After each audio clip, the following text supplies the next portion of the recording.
எல்லா தடைகளையும் விலக்கி சகல ஐஸ்வர்யங்களையும் ஒரு வீட்டுக்கு கொண்டு வந்து தரக்கூடிய ஒரு ஹோமத்தை பத்தி தான் இப்ப பேச போறோம். சாய்ராம், வணக்கம். இன்றைய தினம் சிறப்பான தினமாக அமைய என் வாழ்த்துக்கள்.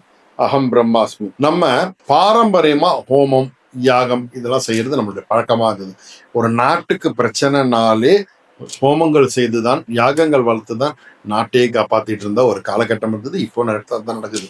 அதே போல ஒரு தனிநபருக்கு ஒரு பிரச்சனை, ஒரு குடும்பத்துக்கு ஒரு பிரச்சனை வந்ததுன்னா, அது ஒரு தடைகள் வருது, ஏதாவது கெடுதல் நடக்குதுன்னா, அதை ஹோமங்கள் மூலியமா தான் முழுசா சரி பண்ணிக்க முடியும். இத எல்லாரும் செய்யக்கூடிய ஹோமங்கள் அப்படின்னு சிலது பார்த்தீங்கன்னா, சில விஷயங்கள் உண்டு, சில ஹோமங்கள் உண்டு. அதுல குறிப்பிடத்தக்கது பார்த்தீங்கன்னா கணபதி ஹோமம். கணபதி ஹோமம் அப்படின்னா, ஓகே, நாங்க வரும்போது வீட்டுக்கு வரும்போது நாங்க பண்ணுங்க அப்படின்னு அது கிடையாது.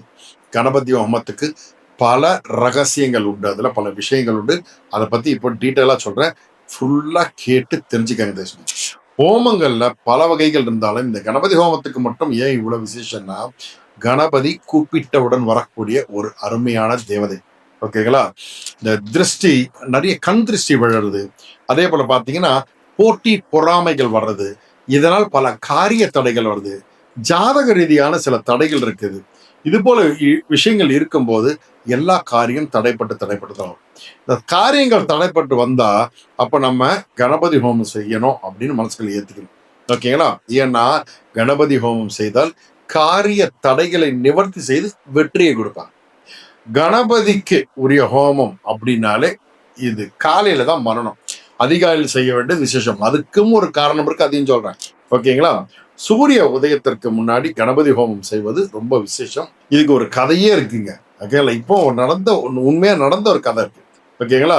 இந்த அதிகாலை நடக்கக்கூடிய ஹோமத்துக்கு ஒரு விஷயம் என்னன்னா, ஒரு பல வருஷங்களுக்கு முன்னாடி பாத்தீங்கன்னா கேரளால சூரிய காலடி அப்படின்ற ஒரு ஊர் இருந்தது. அந்த ஊர்ல ஒரு நம்பூதிரி ஒருத்தர் இருந்தார். அந்த நம்பூதிரி பத்தி நல்ல வசதி வாய்ப்பு இருக்கக்கூடிய அவர் என்ன பண்ணாருன்னா, ஒரு பெரிய தென்னந்தோப்பு வச்சிருந்தார். அந்த தென்னந்தோப்பை சொக்கன் அப்படின்ற ஒரு ஆள் தான் பார்த்துக்கிட்டு வந்தார். அவர் பார்த்துக்கிட்டு இருந்தாரு. அப்ப இவர் என்ன பண்ணுவாரு, இவர் மேல நல்ல விசுவாசம். அதனால இவரை விட்டுட்டு அப்பப்போ ஊருக்கு போயிட்டு வருவார். இந்த நம்பூதிரிகள் அந்த பூஜைக்கு இதுக்கெல்லாம் போறதுன்னு போவார். அப்போ ஒரு வாட்டி என்ன பண்ணிட்டு இருந்தாரு, அந்த சொக்கன் இருக்கும்போது ரொம்ப குளிர், அவருக்கு முடியல. ஓகேங்களா? அவர் காவல் பணியில பார்த்துக்கிட்டு இருக்காரு, இருக்கும்போது சுத்தமா முடியல, பயங்கரமா குளிருது.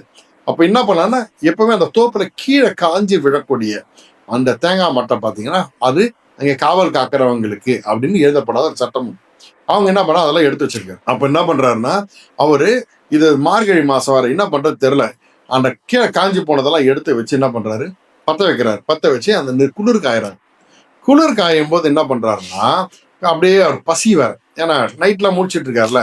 அப்ப என்ன பண்றாருன்னா, அதை உடைச்சி அது உள்ள தேங்காவை எடுக்கிறாரு. தேங்காவை எடுத்து அப்படியே சுடுறாரு லைட்டா அந்த நெருப்புல. சுட்டுட்டு சாப்பிட்றாரு. சூப்பரா இருக்கு. எப்படி இருக்கும் நைட்டு பசி, தேங்காய் சுட்டு சாப்பிடுறது. அப்படி இருக்கு. அப்படி இருக்கும்போது பின்னாடி இருந்து ஒரு தும்பிக்கை மட்டும் வருது. ஆள் இல்ல, வெறும் தும்பிக்கை வருது. வந்த உடனே இவருக்கு என்ன பண்றது, பயம் வருது. சின்னதா இருக்கு. அப்படியே அது ஒரு தேங்காய் பீஸை கையில கொடுக்குறாரு. அதை எடுத்து சாப்பிடுது. திரும்பி பார்க்கற, யானையை காணோம். பயந்துட்டார். என்னடா பண்றது அப்படின்னு தெரியாம அப்படி யோசிச்சு அப்புறம் எந்திரிச்சு கொஞ்ச நேரம் கழிச்சு போனா அப்படியே லைட்டா விடியறா போல ஆகுது. மறுநாள் அதே போல ஆகுது. மறுநாளை பார்த்தேன்னா இதே போல அவருக்கு குளிர், எரிக்கிறாரு. எரிக்கும் போது பின்னாடி ஒரு தும்பிக்கை வருது. கொடுத்துட்டு திரும்பி பார்த்தா ஒரு குட்டி யானை, அழகா குழந்தை மாதிரி இருக்கு. ஓகேங்களா? என்னடா இது, இந்த தும்பிக்கையை மட்டும் வந்துட்டு இருந்தது பார்த்தா குட்டி யானை வந்துச்சு. அந்த யானையை பார்த்தா ரொம்ப சுட்டி அழகா இருக்கு. பார்த்தோன்னே ஒரு பிடிச்சு போகுது. பிடிச்சி போனோன்னு இவர் என்ன பண்றாரு, சந்தோஷமா நீ என்ன செய்யலாம், டெய்லி சாப்பிட்டுட்டே வர்றாரு. இது டெய்லி நடந்துகிட்டே வர்ற ஒரு விஷயமா இருக்கு. அப்ப என்ன பண்றாருன்னா, அந்த இவர் என்ன பண்றாரு, நம்பூதிரி ஊருக்கு போயிட்டு ஒரு நாள் வர்றாரு.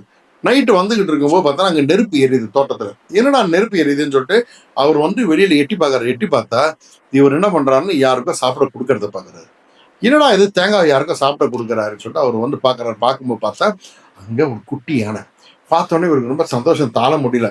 பார்த்தோன்னா அந்த யானைக்கு இவருக்கும் ரொம்ப பிடிச்சி போச்சு. இவர் கேட்கறாரு, சொக்கா இந்த யானை எனக்கு கொடுத்துடுறியா அப்படின்னு கேட்கிறாரு. ஓனர் கேட்டா கொடுக்காம இருக்க முடியுமா? உடனே என்ன பண்றாரு, சரி நான் கொடுக்குறேங்க அப்படின்னு சொல்லிட்டு கொடுக்குறாரு. இந்த யானை நீ எனக்கு கொடுக்கறதுக்காக உனக்கு நிறைய பொன் பொருள், இடம், நிலங்கள் நான் உனக்கு தானமா எழுதி தரேன் நாளைக்கு அப்படின்னு சொல்லிட்டு அவரு இந்த யானையோட வராரு. அப்படி வந்துகிட்டு இருக்கும்போது யானை அழகா வந்துகிட்டு இருக்கு. வரும்போது அந்த யானை அவர்கிட்ட பேசுது. யாருக்கிட்ட? இந்த நம்பூதிரி கிட்ட பேசுது.